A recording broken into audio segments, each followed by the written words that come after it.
안녕하세요. 42살 딩크족으로 살고 있는 여자입니다. 저희 부부는 각자의 불임 때문이 아니라 단순히 경제적인 여유가 없는 상태에서 아이까지 키워낼 자신이 너무 없었기 때문에 피치 못할 사정으로 저희 두 사람의 행복을 좀 더 추구해보고자 하는 마음에 딩크족으로 살기로 결심을 했어요. 벌써 마음 비우고 홀가분하게 산 지가 어느덧 5년이 지나가네요. 처음 결혼할 때만 해도 아이까지 못 낳고 살 만큼 제가 양육비를 걱정하고 앞으로의 노후를 걱정해야 할 줄은 상상도 하지 못했습니다. 그런데 언젠가 구할 줄 알았던 집도 천정부지로 치솟아 올라 사지를 못하게 되고 중간에 저희 친정엄마가 한번 크게 아프신 바람에 제가 병원비로 돈을 꽤나 썼고 남편은 남편대로 도련님께서 무슨 인테리어 사업을 하겠다고 시아버지께서 그나마 가지고 계셨던 시골 재산 중 절반을 지멋대로 써버리는 바람에 나머지 반은 홀라당 다 시부모님 노후자금으로 써야 했고 결국 저희가 가져올 수 있는 돈은 정말 딱 0원이 되어버렸어요. 시부모님이 살고 계시던 집마저도 시골집이라 누구 하나 사가려고 하질 않아 가지고 있어봤자 돈 한 푼 안 되는 가치 없는 자산에 불과했고요. 사업을 하겠다고 재산을 형제들과 상의도 없이 챙겨갔으면 염치라도 있어서 그걸 도로 뱉어내거나 사업이라도 좀 잘해서 제사를 지내거나 시댁 행사가 있을 때 돈이라도 좀 보태주던가. 하지만 도련님과 동서는 어쩜 그리 사람들이 염치가 없던지 제사에 참석 안 하는 건 뭐 다반사였고 허구한 날 부부싸움에서 가기 싫다고 시댁 행사는 도련님 혼자 불쌍한 노총각 마냥 참석하고 생각만 해도 그냥 다 상종하기 싫고 혐오스러워서 차라리 돈이고 뭐고 안 보고 살면 좋겠다며 저희 부부가 연락을 딱 끊어버린 지도 오래입니다. 부부 중에서 누구 하나 잘난 부모를 두지 않아서 둘만의 능력으로 오로지 서울에 회사 다니면서 결혼까지 했는데 상황이 다 이렇다 보니 아이는 정말 사치였어요. 낳아서 어찌저찌 키우면 되겠지만 저희는 그마저도 싫었거든요. 아둥바둥 살았던 어린 시절의 우리 모습을 아이에게 그대로 물려주고 싶지 않다는 마음이 가장 컸던 것도 같고요. 그래서 힘들게 사는 건 우리까지만 경험하고 좀 더 우리 행복에 필요한 것들에 소비를 하고 시간과 노력을 기울이면서 더 웃으며 살자고 딩크족이 되기로 완전히 마음을 굳혔습니다. 처음 딩크족이 된다고 했을 때 많은 친구들과 직장 동료들이 축하를 해줬어요. 물론 저희한테는 먼저 "얘 안 가죠?" 하는 무례한 질문을 하는 사람들이 아니기도 했지만 결혼한 지 오래인데 아이 소식이 없다 보니 조금씩 의문을 가지곤 했는데 그럴 때 제가 딩크족이라고 하면 늘 마음 든든하게 따뜻한 응원의 말을 건네줬습니다. 저희 친정에서도 마찬가지였어요. 아파서 병원 시설을 제대로 지으셨던 엄마는 자식이 본인 때문에 그리고 돈 때문에 계속 힘들어하는 게 눈에 보이셨는지 우리 딸만 행복하면 됐다면서 저희 부부의 결정을 존중해 주셨고 또 축복해 주셨습니다.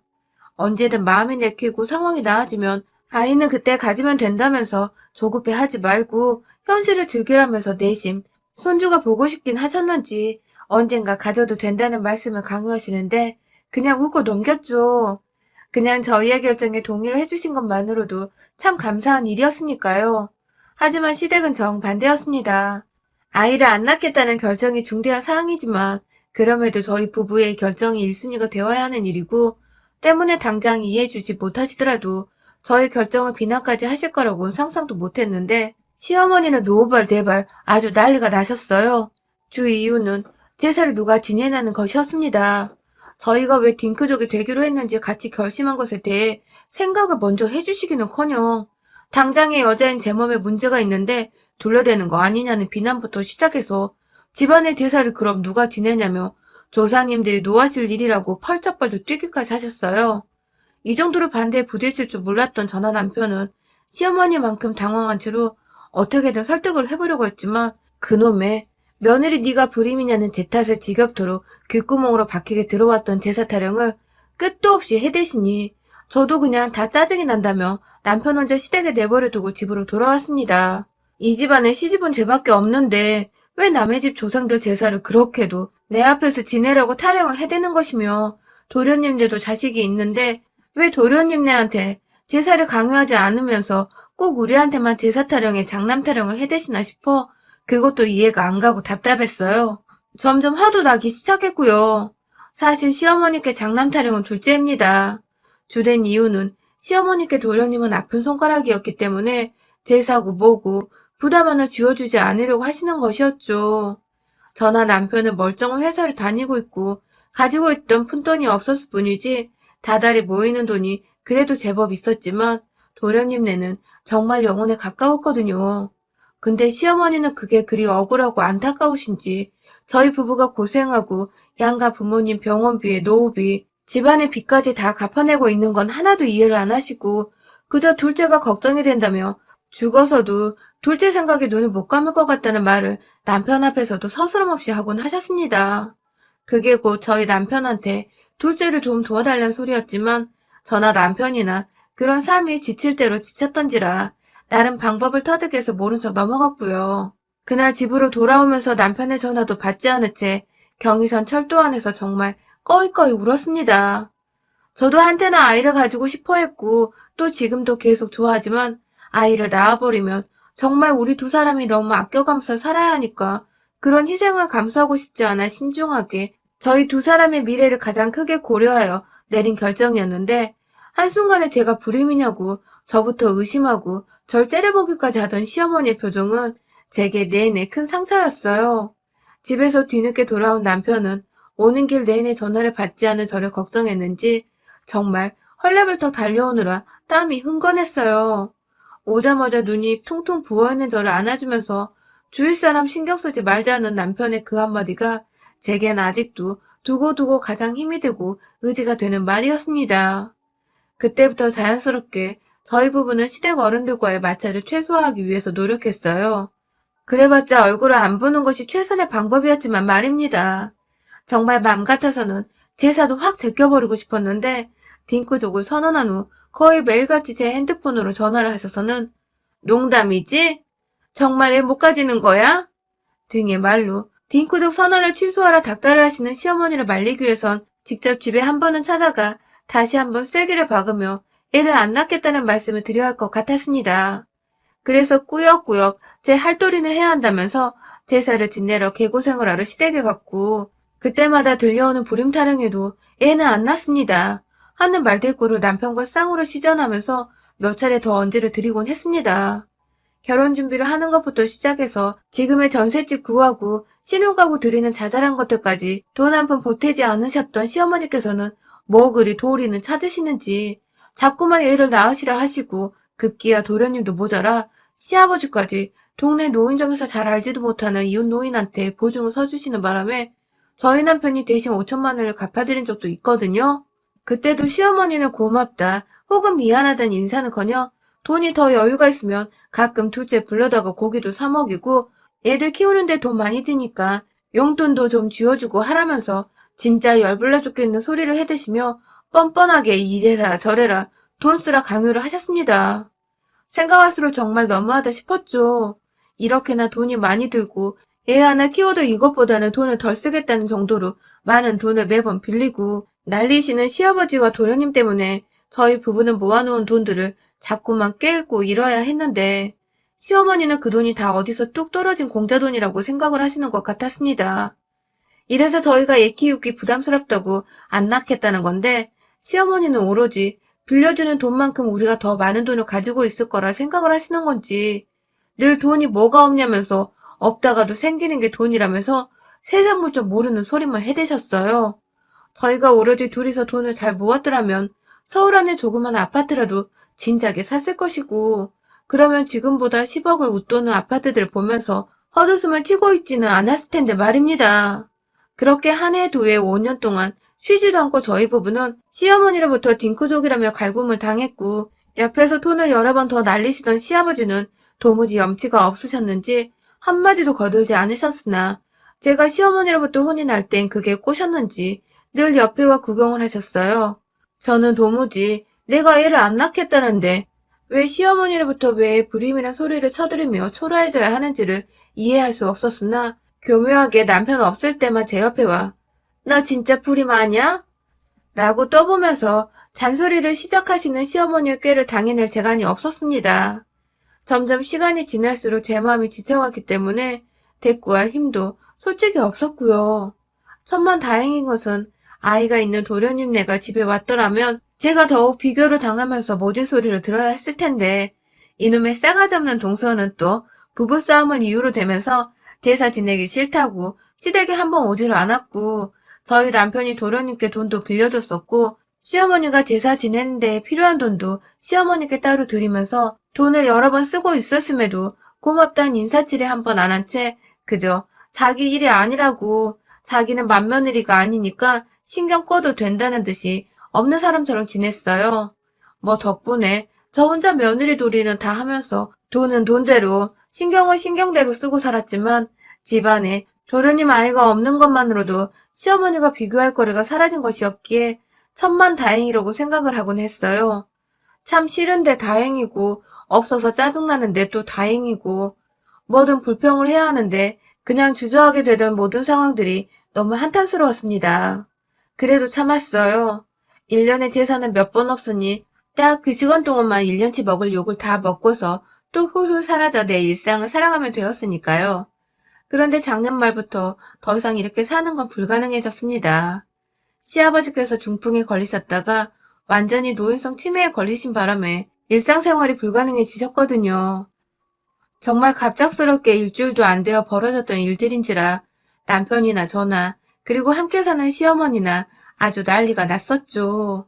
급하게 시아버지를 요양병원으로 옮겼고 천만다행으로 저희가 아이를 낳지 않은 대신 각자 부모님의 노후라도 알아서 준비하자는 마음으로 효도를 하기로 했는데 남편이 시부모님 앞으로 장기 요양보험을 드러나나 보더라고요.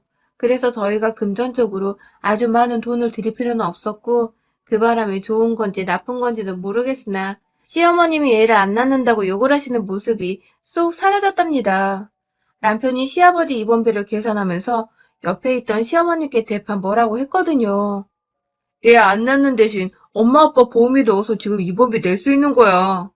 라면서 이게 다 며느리 생각이었으니 평생 며느리한테 감사하며 살라고 뭐라 해버린 바람에 또 그 앞에 계시던 직원분이 며느리분이 참 현명하시네 하면서 제 편을 들어주신 바람에 시어머니 기가 확 꺾여버렸던 것이죠. 그렇게 시아버지를 병원에 보내놓고 시어머니는 죽어도 집을 팔 생각이 없다 하셔서 결국 그 외딴 집에 홀로 남겨지시게 되셨습니다.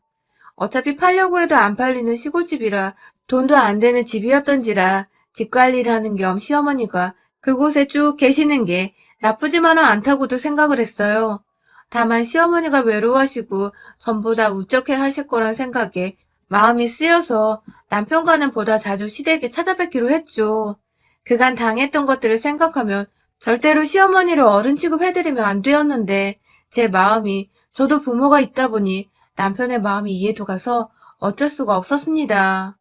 그럼에도 저희는 일을 하는 사람들인지라 매주 찾아갈 수는 없었고 한 달에 한 번 정도 찾아가고자 했어요. 이것도 사실 3시간 기차 타고 가야 하는 시댁을 자주 찾아가는 게 직장인에겐 정말 부담되는 스케줄이었는데 그걸 저희가 용케 해내고 있었죠. 지난 11월에는 그냥 가서 정말 밥만 먹고 왔어요. 막 시아버지 문제로 정신이 없던 와중이었기에 딱히 서로가 서로를 챙겨줄 여유도 없었고 그냥 안부만 물어볼 목적으로 시댁에 간 것이었죠. 그리고 한 달 뒤 저희가 크리스마스 시즌이 좀 지나서 연말까지 쭉 재택근무였기 때문에 이번에는 조금 시간적 여유를 두고서 시댁에 다녀오기로 했습니다. 시아버지는 여전히 상태가 호전되질 않고 계시고 저는 저대로 굉장히 추운 겨울인데 혼자 괜찮으실까 싶어 시어머니마저 풍으로 갑자기 쓰러지면 어쩌나 하는 아찔한 겁도 났던 것 같아요.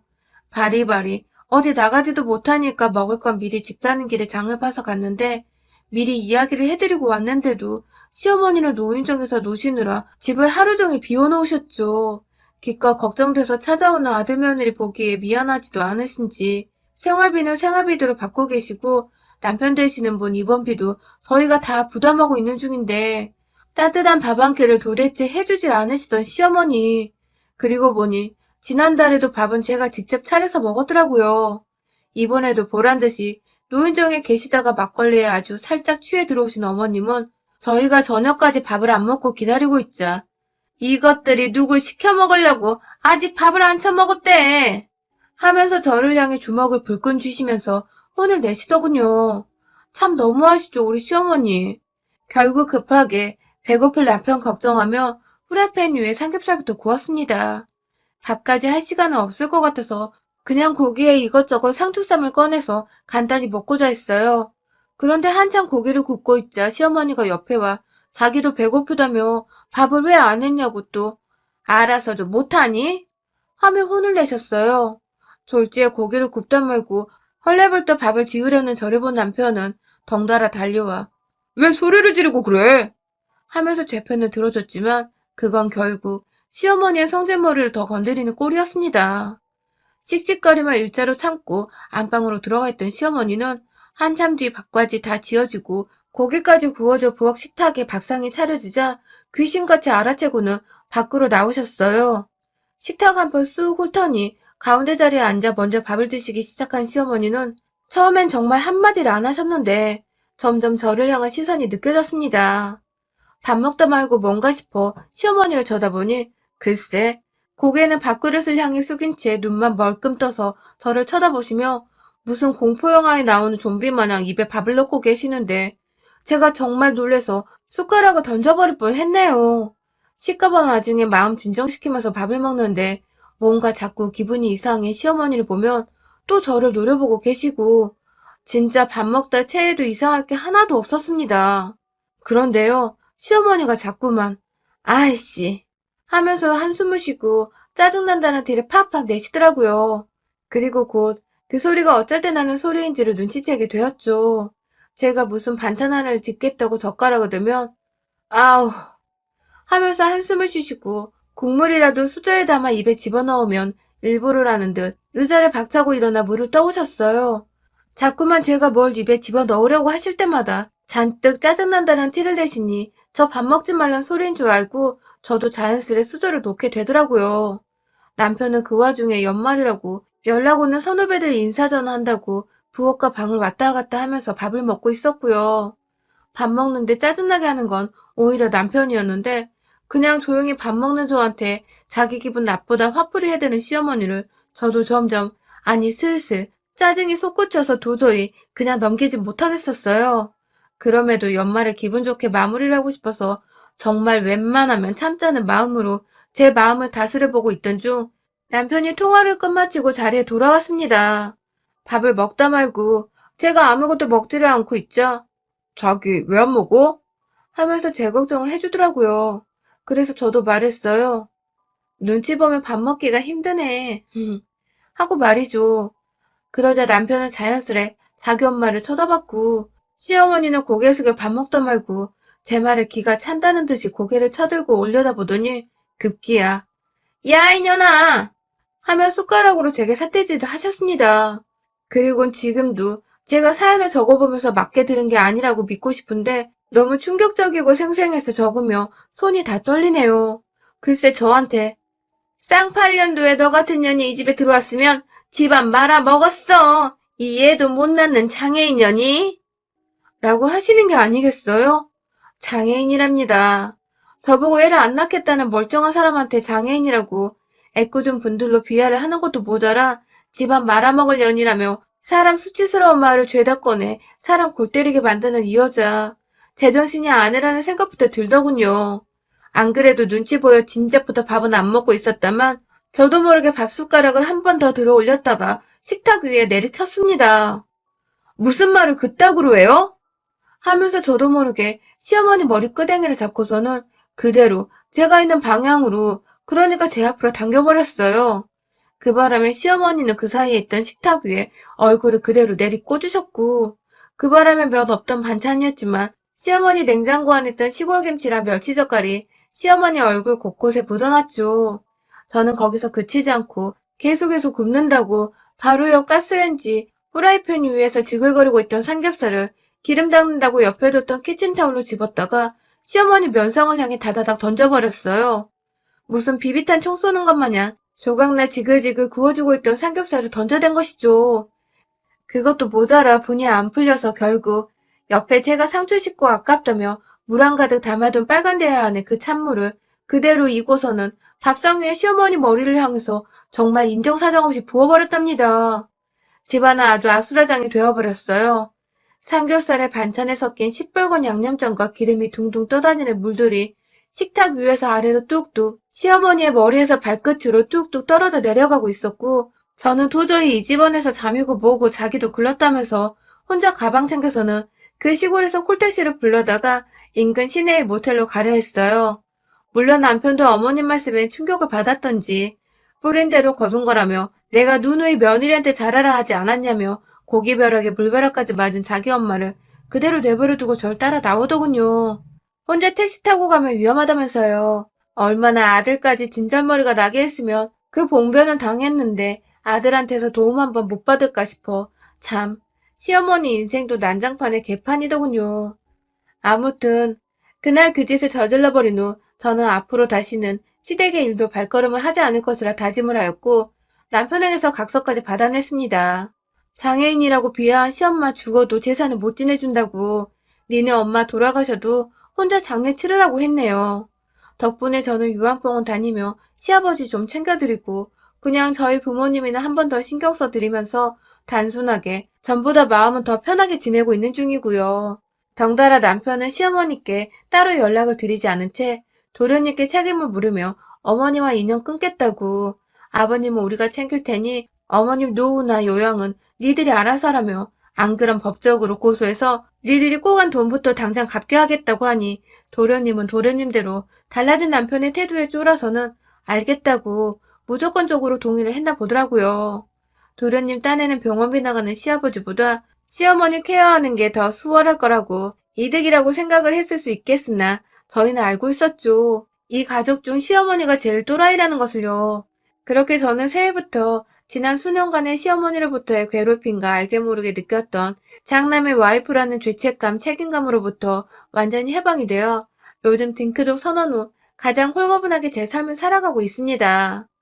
소소한 제 행복을 챙기는 것은 물론 제 삶에서 아이보다 더 중요한 남편과의 인생을 더 즐겁게 살아가고자 노력 중이죠. 부디 새해에는 저희 부부에게 보다 호탕하게 웃어볼 수 있는 좋은 일들로만 가득했으면 좋겠습니다. 응원해주세요, 여러분. 여러분의 생각은 댓글로 남겨주세요. 오늘도 시청해주셔서 정말 감사합니다.